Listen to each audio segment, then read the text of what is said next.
அத்தக்வா ஹாஹுனா இங்க இருக்கு நான், அத்தக்வா ஹாஹுனா இங்க இருக்கு நான், அத்தக்வா ஹாஹுனா 3 முறை சொல்ல கையை சுட்டி காட்டி சொன்னாங்க. இந்த உள்ளத்தில் இருக்கிற தக்குவா, இந்த உள்ளத்தில் இருக்கிற தக்குவா, இந்த உள்ளத்தில் இருக்கிற தக்குவா நான் கல்பு.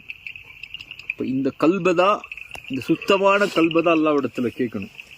காசு பணத்தை கேட்கறதுக்கு முன்னாடி, நம்ம எப்படி இருக்கிறோம், என்னென்ன நம்மள்ட்ட இருக்குன்னு பாக்குறதுக்கு முன்னாடி, என் கல்பு சுத்தமா இருக்கா, என் கல்பு தூய்மையா இருக்கா, என் கல்பு ஷிர்க் இல்லாம இருக்கா, என் கல்பு முகஸ்துதி இல்லாம இருக்கா, என் கல்பு பெருமை இல்லாம இருக்கா, என் கல்பு பொறாமைகள் இல்லாம இருக்கா, என் கல்பு கோபங்களுடைய தன்மைகள் இல்லாம இருக்கா, என் கல்பு பிற மனிதர்கள் மேல விரக்தி இல்லாம, வெறுப்பு இல்லாம, மன்னிப்பு வழங்காம இல்லாம இருக்கா, என் கல்பு பெருந்தன்மையோட, என் கல்பு சதக்கா செய்யறது கஞ்சத்தனம் இல்லாம சதக்கா செய்யக்கூடிய வாய்ப்போட, என்னுடைய கல்பு மற்றவர்களுக்கு கொடுக்கக்கூடிய கல்பாக என் கல்பு இருக்கா. இப்படி கல்பு சலீமுக்கு பல குணங்களை குர்ஆனும் ஹதீஸும் எடுத்து சொல்லுது. இப்ப இந்த கல்பை சுமக்கக்கூடியவர்களுக்கு தான் மறுமையில வெற்றி.